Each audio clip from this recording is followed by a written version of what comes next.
Hello दोस्तों, ज्ञानोदय के WD में आपका स्वागत है। आज हम स्टार्ट करेंगे पादप जगत 11 का। ये हमारा तीसरा चैप्टर होने वाला है। इससे पहले हम पहला और दूसरा चैप्टर कर चुके हैं, तो आज हम पढ़ने वाले हैं पादप जगत। सबसे पहले पादप जगत पढ़ने से पहले हमको जानना ये चाहिए कि पादप किसे कहते हैं। तो ऐसे जीव जो अपना भोजन स्वयं बनाते हैं, जिनको हम क्या बोलते हैं, स्वपोषी। क्या कह सकते हैं? स्वपोषी। ऐसे जीव जो अपना भोजन स्वयं बनाते हैं, जो स्वपोषी होते हैं, अपने भोजन के लिए किसी दूसरे पर आश्रित नहीं होते हैं, उन्हें क्या बोला जाता है? पादप बोला जाता है। अगर देखोगे मैक्सिमम अगर हम देखेंगे तो पादप जगत का जितने भी जंतु है, जीव जंतु, वो सब स्थिर रहते हैं। क्या रहते हैं? स्थिर रहते हैं, अपना भोजन स्वयं बनाते हैं। स्वपोषी होते हैं, अपना भोजन स्वयं बनाते हैं। मतलब अपना भोजन ये कैसे बनाते हैं? तो एक विशेष प्रक्रिया होता है जिसको बोलते हैं हम प्रकाश संश्लेषण। क्या कहते हैं? प्रकाश संश्लेषण। प्रकाश संश्लेषण में क्या होता है? प्रकाश संश्लेषण में ये जो पौधे होते हैं वो सूर्य के प्रकाश, किसके प्रकाश? सूर्य के प्रकाश, कार्बन डाइऑक्साइड और पानी की उपस्थिति में। किसकी उपस्थिति में? सूर्य के प्रकाश, कार्बन डाइऑक्साइड तथा पानी की उपस्थिति में अपना भोजन स्वयं बनाते हैं। इसी प्रक्रिया को बोलते हैं प्रकाश संश्लेषण। प्रकाश संश्लेषण के द्वारा जितने भी पौधे हैं, पादप जगत में जितने भी जीव आते हैं, सभी अपना भोजन स्वयं बनाते हैं, इसलिए इनको कहते हैं स्वपोषी। तो समझ में आया पादप जगत में कैसे जीवों को रखा जाएगा? तो ऐसे जीव जो स्वपोषी है उनको रखा जाएगा पादप जगत में। पादप जगत अगर देखेंगे तो पादप जगत में भी हमको छोटे से वृक्ष से लेकर, छोटे से पेड़ से, पौधे से लेकर बड़े बड़े वृक्ष तक मिल सकते हैं। जैसे छोटे से पौधे, जैसे कि क्या, तो छोटा सा शैवाल हो सकता है। शैवाल भी एक पादप है। छोटा सा अगर देखेंगे हम पौधा, जैसे गुलाब भी एक पादप है। और बड़ा सा वृक्ष जैसे देखेंगे हम, बरगद भी एक पादप जगत का ही सदस्य है। तो छोटे से पादप से लेकर बड़े वृक्ष तक पादप जगत में रखा गया है और सभी को हमको पढ़ना है, तो इसको बांटना बहुत जरूरी है। पादप जगत को कैसे कैसे बांटा गया है? तो सबसे पहले अगर देखें हम पादप जगत को, एक वैज्ञानिक था, वैज्ञानिक से पहले इनको बोला जाता है, मान लो दार्शनिक, बहुत पुराने जमाने के हैं। अरस्तु नाम सुने होंगे आप लोग। अरस्तु ने पादप जगत को अपने हिसाब से, इनको जैसे कि ये देखे कि जो बहुत छोटे थे, कैसे छोटे थे, जो छोटे छोटे थे, उनको ये बोले कि मैं इनको बोलूंगा, क्या बोलूंगा? शाक बोलूंगा। क्या बोलूंगा? शाक। जो ऐसे अगर देखोगे तो 3 फीट से जो नीचे थे, जो 3 फीट से जो नीचे थे, उनको बोला गया, अरस्तु क्या बोला? शाक बोला। इनसे जो थोड़ा सा बड़ा था, 3 फीट से जो बड़ा हो सकता है और 8 फीट के आसपास हो सकता है, उसको बोला झाड़ी बोला। क्या बोला? झाड़ी। शाक बोला, झाड़ी बोला। और जो इनसे भी बड़े थे, झाड़ी से भी बड़े थे, 7 फीट 8 फीट से भी जो बड़े थे, जो तने रूपी थे, उनको बोला गया, क्या बोला गया? वृक्ष बोला गया। तो अरस्तु पादप जगत को कितने भागों में बांटा था? 3 भागों में, शाक, झाड़ी और वृक्ष। 3 भाग में कैसे बांटा था? तो ये बस आकार को देखा था। तो जो छोटे थे उनको बोला गया था शाक, जो थोड़ा सा मीडियम साइज के थे उनको बोला गया था झाड़ी, और जो सबसे बड़े साइज के थे उनको बोला गया था वृक्ष। अब अरस्तु अपने हिसाब से बांट दिया, लेकिन इस टाइप से अगर हम पढ़ेंगे तो फिर भी हम पूरे पादप जगत को नहीं पढ़ सकते। जैसे शैवाल को कहाँ रखा जाएगा? शाक बोलेंगे, झाड़ी या वृक्ष बोलेंगे, तो इनमें से कुछ नहीं बोला जाता है शैवाल को, क्योंकि शैवाल के पास ना तो पत्ती है ना तो जड़ है। उनका जो संरचना है उसको बोलते हैं सुखाया हुआ संरचना, थैलस संरचना का होता है शैवाल। तो इन तीनों में तो नहीं आ सकता है। तो ये जो वर्गीकरण है वो क्या हो गया? फिर फेल हो गया। इसके बाद वर्गीकरण में थोड़ा सा क्या हुआ? वृद्धि हुआ। कैरोलस लिनियस फिर एक अपना वर्गीकरण दिया था, उसको बोलते हैं कृत्रिम पद्धति का वर्गीकरण। कौन से पद्धति का? कृत्रिम पद्धति का। कृत्रिम पद्धति का वर्गीकरण कौन दिया था? Carolus Linnaeus. कैरोलस लिनियस बोल सकते हैं, वही कैरोलस लिनियस जिसने क्या दिया था? 2 जगत वर्गीकरण दिया था, द्विनाम पद्धति दिया था। वही कैरोलस लिनियस पादप जगत का एक कृत्रिम वर्गीकरण दिया था। कृत्रिम वर्गीकरण में ये पुमंग की संरचना को आधार माना था। किसको माना था? पुमंग की संरचना, पुंग के सर की संरचना को आधार माना था। जैसे कि कैरोलस लिनियस कृत्रिम दिया, वैसे ही एक आया फिर जाति वृत्ति वर्गीकरण। क्या आया? जाति वृत्ति वर्गीकरण। अब सबसे ज्यादा अगर देखेंगे तो ये जाति वृत्तीय वर्गीकरण ही चलता है। जाति वृत्ति वर्गीकरण ही सबसे ज्यादा चलता है। किसने दिया जाति वृत्ति वर्गीकरण? तो जाति वृत्ति वर्गीकरण को दिया बेंथम और हुकर ने। जाति वृत्ति बोल सकते हैं या प्राकृतिक बोल सकते हैं। प्राकृतिक वर्गीकरण को किसने दिया? तो प्राकृतिक वर्गीकरण को दिया, सबसे इंपॉर्टेंट यही है पादप जगत का, जाति वृत्ति वर्गीकरण या प्राकृतिक वर्गीकरण किसने दिया? तो बेंथम और हुकर ने दिया। किसने दिया? बेंथम और हुकर ने दिया। और यही जो बेंथम और हुकर ने जो दिया था प्राकृतिक पद्धति का, जाति वृत्ति पद्धति का, वही हम आज पढ़ते हैं। बेंथम और हुकर के वर्गीकरण को ही पढ़ते हैं। तो बेंथम और हुकर ने कैसे वर्गीकृत किया था? तो बेंथम और हुकर ने टोटल पादप जगत को हम देखेंगे तो टोटल 5 भागों में वर्गीकृत किया गया है। कितने भाग हैं? 5 भाग हैं। 5 भाग को अगर हम देखेंगे तो सबसे पहला ये बांटा है, सबसे पहला भाग था वो क्या था? शैवाल था। दूसरा भाग क्या था? दूसरा भाग था ब्रायोफाइटा। क्या था? ब्रायोफाइटा। और तीसरा अगर हम बोलेंगे तो तीसरा बांटा था टेरिडोफाइटा। टेरिडोफाइटा भी बोलते हैं इसको, टेरिडोफाइटा। और तीसरे के बाद अगर हम चौथा जाएंगे तो और बांटा था, चौथे नंबर में बांटा था ये जिम्नोस्पर्म। क्या बांटा था? जिम्नोस्पर्म। जिम्नोस्पर्म बोलते हैं इसको।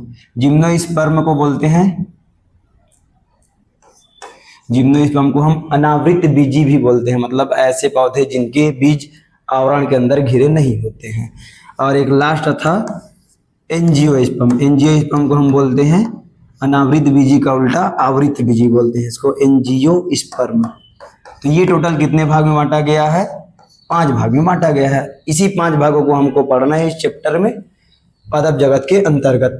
पहला हो गया शैवाल हो गया, दूसरा हो गया क्या हो गया? ब्रायोफाइटा, तीसरा हो गया टेरिडोफाइटा, चौथा हो गया जिम्नोस्पर्म और पांचवा हो गया एंजियोस्पर्म। तो हमको एक एक को लेके पढ़ना है। सबसे पहले हमको पढ़ना है शैवाल को पढ़ना है।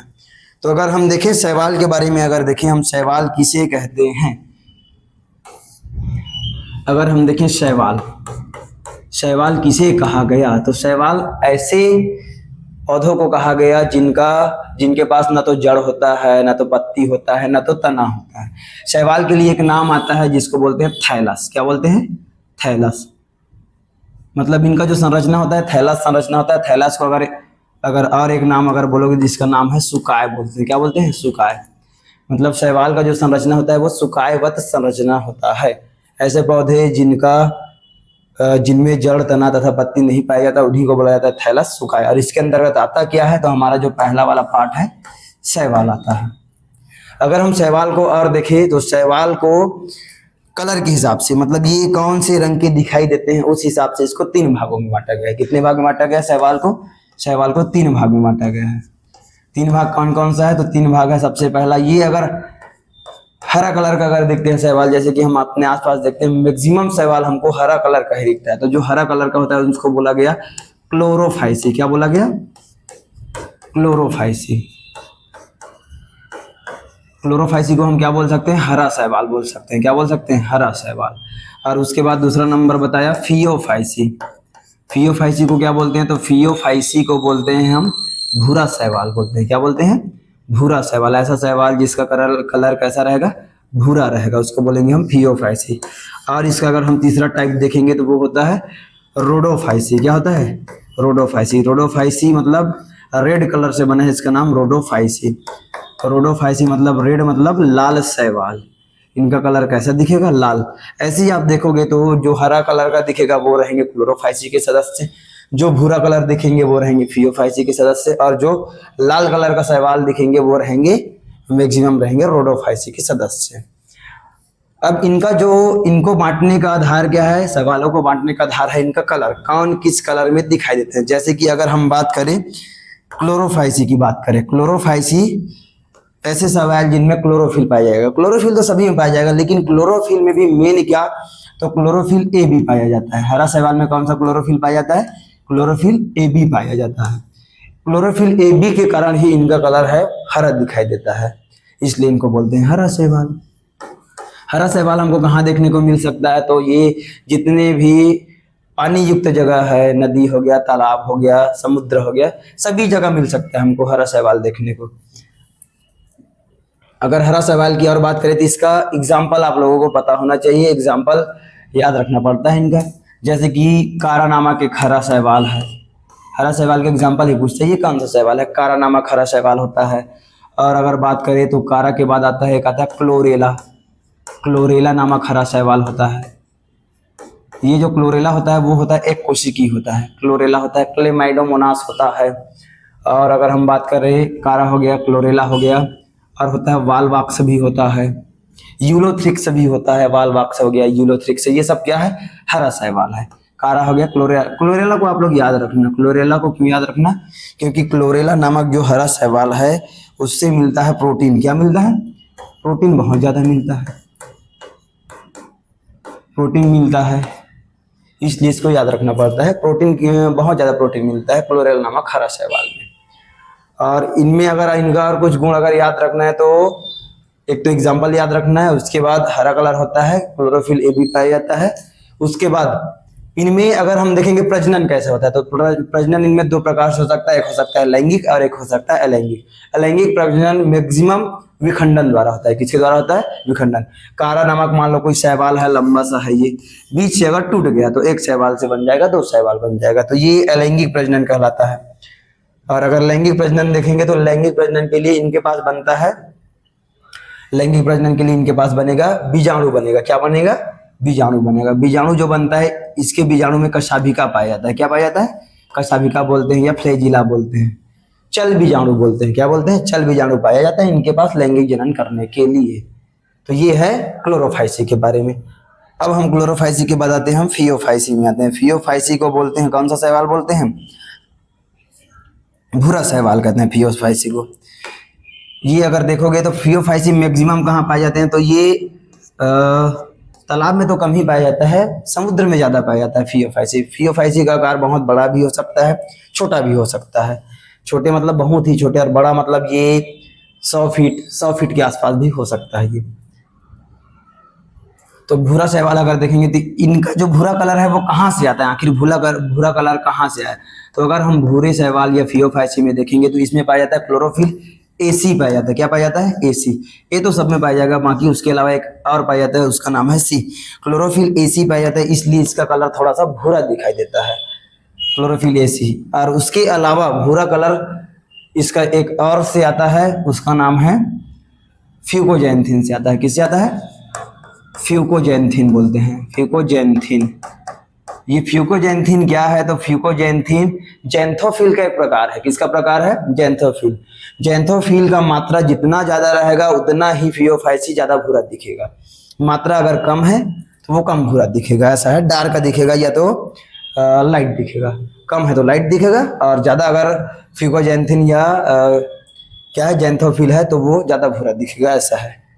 जैंथोफिल के कारण आता है इनका भूरा कलर। किससे आता है? जैंथोफिल। फ्यूकोजैंथिन जैंथोफिल के अंतर्गत ही आता है। जैंथोफिल याद रखना, जैंथोफिल के से आता है इसका कौन सा कलर? भूरा कलर। तो ये है भूरा शैवाल। भूरा शैवाल का भी आपको एग्जाम्पल याद रखना पड़ेगा। भूरा शैवाल का अगर हम एग्जाम्पल देखें तो भूरा शैवाल का एग्जाम्पल क्या क्या है? तो भूरा शैवाल का एग्जाम्पल है फ्यूकस। ये बहुत ज्यादा पूछा जाता है, फ्यूकस। फ्यूकस नामक एक भूरा शैवाल, इसको पूछा जाता है, फ्यूकस हो गया। और अगर हम देखें तो सारगासम एक होता है। क्या होता है? सारगासम।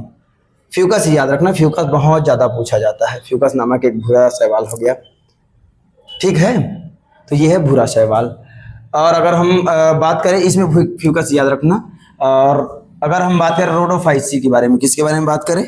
रोडोफाइसी के बारे में अगर हम बात करें तो रोडोफाइसी का जो कलर है वो कैसा दिखाई देता है? लाल कलर का होता है। लाल कलर इसका आता कहाँ से है? तो लाल कलर इसका आता है क्लोरोफिल ए और डी से आता है। किससे आता है? क्लोरोफिल ए और डी से। क्लोरोफिल डी के कारण इसका कलर है लाल हो जाता है थोड़ा सा। और क्लोरोफिल ए डी तो पाया जाता है, इसके अलावा इसमें पाया जाता है फाइकोइरिथ्रिन। क्या पाया जाता है? फाइकोइरिथ्रिन पाया जाता है, ये भी याद रखना, फाइकोइरिथ्रिन। फाइकोइरिथ्रिन फाइकोइरिथ्रिन के कारण भी इसका कलर क्या होता है? लाल होता है। यहाँ पे अगर हम देखें तो एक तो हरा शैवाल इंपॉर्टेंट है, और एक अगर देखेंगे तो लाल शैवाल थोड़ा सा इंपॉर्टेंट है। भूरा शैवाल इंपॉर्टेंट नहीं है उतना ज्यादा, मेन है हरा शैवाल और उसके बाद लाल शैवाल। लाल शैवाल का कलर लाल कैसे हुआ समझ आया?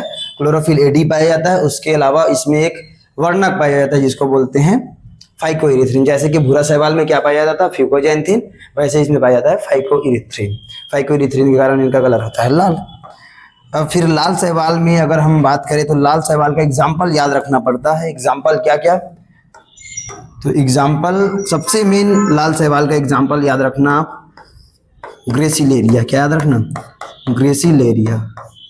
एक है ग्रेसिलेरिया, और उसके बाद याद रखना, ग्रेसिलेरिया के बाद याद रखना जिलेडियम, क्या याद रखना, जिलेडियम। मैं ये ग्रेसिलेरिया और जिलेडियम को ही याद रखना करके इसलिए बोल रहा हूँ क्योंकि ये जो ग्रेसिलेरिया है और जिलेडियम, इससे एक विशेष पदार्थ निकाला जाता है जिसका नाम है अगर अगर। क्या नाम है पदार्थ का नाम, अगर अगर। अब ये अगर अगर है क्या, तो अगर अगर एक ऐसा पदार्थ है जिसका उपयोग किया जाता है संवर्धन माध्यम में। कहाँ किया जाता है, कल्चर मीडियम बोलते हैं, संवर्धन माध्यम बोलते हैं। संवर्धन माध्यम में किया जाता है इसका उपयोग, संवर्धन माध्यम में। और कहाँ किया जाता है, तो आइसक्रीम उद्योग में। कहाँ, आइसक्रीम उद्योग में किया जाएगा। और चॉकलेट बनाने के लिए किया जाता है इसका उपयोग, चॉकलेट उद्योग में। चॉकलेट उद्योग में हो गया, संवर्धन माध्यम में हो गया, आइसक्रीम बनाने के लिए किसका उपयोग किया जाता है, अगर अगर नामक पदार्थ का। बनता कहाँ से है, वो कहाँ से निकाला जाता है, उसको ग्रेसिलेरिया और जिलेडियम से निकाला जाता है। इसीलिए लाल सवाल थोड़ा सा इंपॉर्टेंट है, और उसमें भी क्या, तो ये दोनों ज्यादा इंपॉर्टेंट है। तो ये है हमारा सवाल, जो 5 भागों में बांटा था उसमें से जो सवाल है उसके बारे में हम देख लिए। सवाल के बाद अगर हम जाएंगे दूसरा नंबर, तो दूसरा नंबर है क्या है, दूसरा नंबर, तो दूसरा नंबर है ब्रायोफाइटा। अगर हम बात करें ब्रायोफाइटा का, किसका बात करें, दूसरा नंबर का क्या है, ब्रायोफाइटा। तो ब्रायोफाइटा में आपको याद मेन क्या रखना है, तो ब्रायोफाइटा को बोलते हैं पादप जगत का उभयचर। क्या कहते हैं, पादप जगत का उभयचर। उभयचर मतलब आप सुने होंगे जंतु जगत का उभयचर किसे कहते हैं, तो जंतु जगत का उभयचर बोलते हैं मेढक को। उभय मतलब क्या होता है, तो उभय मतलब 2 जगह होता है, चर मतलब चरने वाला। इसका मतलब क्या, पादप जगत का उभयचर अगर हम बोल दिए ब्रायोफाइटा को, तो ये 2 जगह में चरेगा, मतलब 2 जगह में रहेगा क्या, तो नहीं, पादप कभी भी 2 जगह में नहीं रह सकता है। तो इसको उभयचर आखिर क्यों कहते हैं, तो ब्रायोफाइटों को उभयचर इसलिए कहा जाता है क्योंकि इनको लैंगिक जनन के लिए, किसके लिए, लैंगिक जनन के लिए, लैंगिक जनन के लिए किसकी आवश्यकता होती है, तो लैंगिक जनन के लिए होती है जल की आवश्यकता। लैंगिक जनन के लिए जल की आवश्यकता होती है। बिना पानी के ये लैंगिक जनन नहीं कर सकते। उगते तो ये जमीन पर है, नदी के जो किनारे है, जैसे कि नदी किनारे में जो दलदली जमीन होता है उसके आसपास ही उगते हैं ब्रायोफाइटा। छोटे छोटे प्लांट होते हैं, ये छोटे छोटे पौधे होते हैं, बहुत छोटे छोटे। जीवन काल भी इनका बहुत कम होता है, 1 हफ्ता 2 हफ्ता 1 महीना, ऐसा ज्यादा नहीं जीते हैं ये। और गीले मिट्टी के आसपास उगते हैं। इनको लैंगिक जनन करने के लिए जल की आवश्यकता होती है, इसलिए ब्रायोफाइटा को पादप जगत का क्या कहा जाता है, उभयचर कहा जाता है।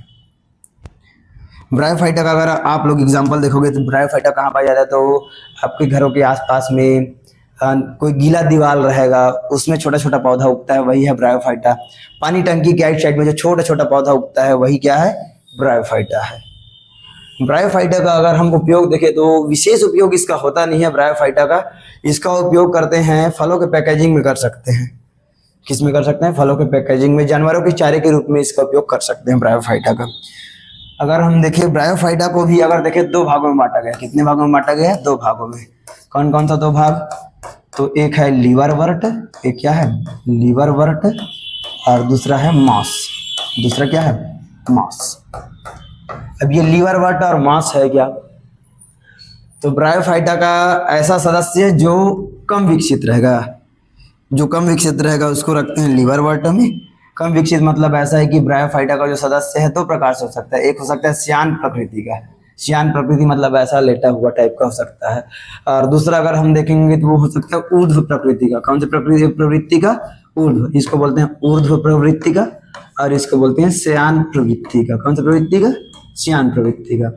मतलब अगर हम ब्रायोफाइटा को देखेंगे तो लीवरवर्ट जो होता है वो थोड़ा सा ऐसा रहेगा, जमीन से चिपका हुआ रहेगा, और उसको बोलते हैं श्यान प्रवृत्ति का।